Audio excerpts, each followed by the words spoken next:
Hai teman-teman, video saya kali ini kita buat bakpao yuk. Bakpao yang menjadi kekhasan dari kota Makassar dari sebuah resto, di mana bakpao kosong ini di bagian bawahnya bisa kita buka lalu kita isi dengan daging, baru kemudian disantap. Oleh restonya, menu makanan ini diberi nama sate Shanghai karena daging yang diisi masuk ke dalam bakpao ini mirip dengan sate. Tetapi jika teman-teman mau isi dengan isian yang lain juga oke. Seperti versi yang Jepang bisa diisi dengan pork belly. Oh ya teman-teman, adonan bakpao ini bisa juga kita buat menjadi mantau. Bisa disajikan dengan cara dikukus atau juga dengan cara digoreng.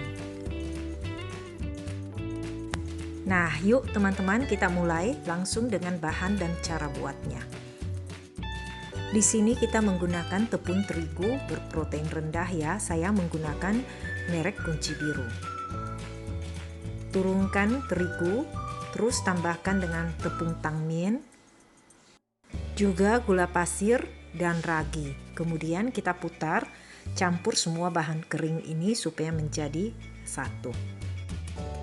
Setelah itu kita turunkan air es. Saya gunakan air es supaya untuk menjaga agar suhu dari adonan tidak menjadi panas karena kita menggunakan mesin roti. Setelah adonan tercampur rata, sekarang kita tambahkan garam juga minyak sayur. Kemudian diputar lagi dengan menggunakan kecepatan 2 sampai adonan menjadi kalis. Oh ya teman-teman, untuk pembuatan bakpao kita tidak perlu melakukan proofing 2 kali seperti kita membuat roti. Jadi cukup 1 kali saja proofing. Dan juga tidak perlu harus menunggu hingga double size.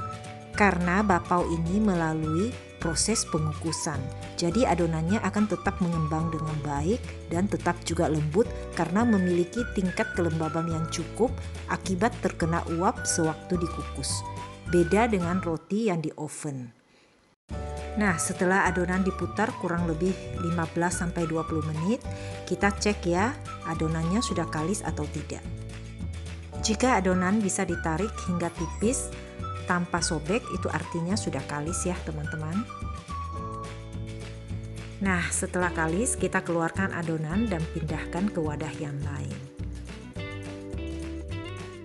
Resep ini sengaja saya gunakan tepung terigu berprotein rendah supaya bakpao ini nanti bentuknya akan lebih kokoh, tidak melebar ke samping dan juga tidak mudah berkerut.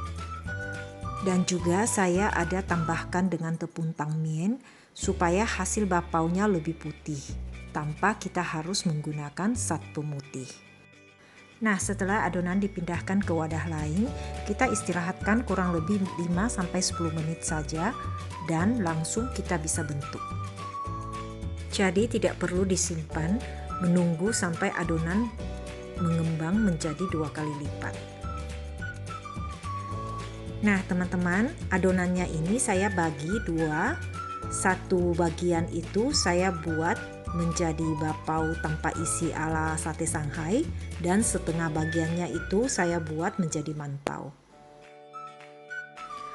Untuk pembuatan mantau, adonan itu sebaiknya kita bentuk memanjang, baru kemudian kita potong-potong. Yang perlu teman-teman perhatikan adalah penggunaan air di tahap awal, jangan sampai airnya berlebihan. Karena jika airnya berlebihan, adonan akan menjadi lembek sehingga bakpaonya akan susah dibentuk. Setelah dibentuk pun, biasanya bakpaonya akan berubah bentuk dengan melebar ke samping. Nah, setelah selesai sebagian adonan yang kita buat menjadi mantau, sekarang kita membuat bakpao yang kosong ala sate Shanghai. Bagi adonan menjadi seberat 40 gram untuk setiap bulatan kecil. Resep bakpao saya ini hasilnya sangat lembut. Sekalipun dimasukkan ke dalam freezer, saat dikukus kembali hasilnya akan tetap sama. Tekstur dari bakpao ini lebih padat dan juga kokoh. Dan satu hal yang perlu teman-teman ingat, bakpao ini adalah hasil dari sebuah proses pengukusan. Jadi bakpao akan lembut ketika kondisinya tetap hangat. Selama berada dalam kukusan meskipun sudah tidak panas, bakpao masih tetap akan lembut asalkan jangan terlalu lama dibiarkan menjadi dingin. Karena bakpao akan mengering ketika dingin, jadi harus dikukus lagi sebentar. Tidak ada bakpao lebih dari sehari tidak dipanaskan akan tetap lembut seperti semula. Jadi tetap harus dihangatkan jika ingin mendapatkan hasil yang lembut. Terlebih apabila dibiarkan terbuka di suhu ruang, maka bakpao akan cepat mengering.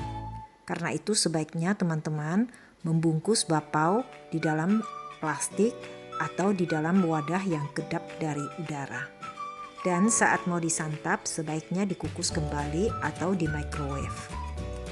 Nah, teman-teman bisa lihat di video bagaimana cara membentuk bakpaonya sehingga saat nanti dimakan bisa dibuka bagian bawahnya untuk diisi dengan daging. Nah, setelah selesai semua bakpaonya dibentuk, tutup dengan serbet, lalu tunggu sampai bakpaonya mengembang, kurang lebih setengah sampai 1 jam. Tergantung cuaca dan kondisi ruangan di sekitar kita.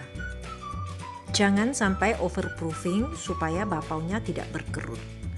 Nah, bakpaonya dikukus selama 10 menit ya teman-teman. Penutup dari kukusan sebaiknya dibungkus dengan serbet, supaya uap air yang ada di penutup itu tidak menetes turun mengena ke bakpaonya. Nah, ini bakpaonya sudah jadi, teman-teman bisa lihat teksturnya sangat lembut dan juga permukaannya sangat halus, sangat menggoda untuk disantap. Nah, teman-teman juga bisa lihat hasil dari mantaunya. Mantaunya ini saya goreng karena anak-anak lebih suka kalau digoreng. Oke teman-teman, sampai di sini dulu. Jangan lupa like, share, komen, and subscribe YouTube channel saya. Terima kasih.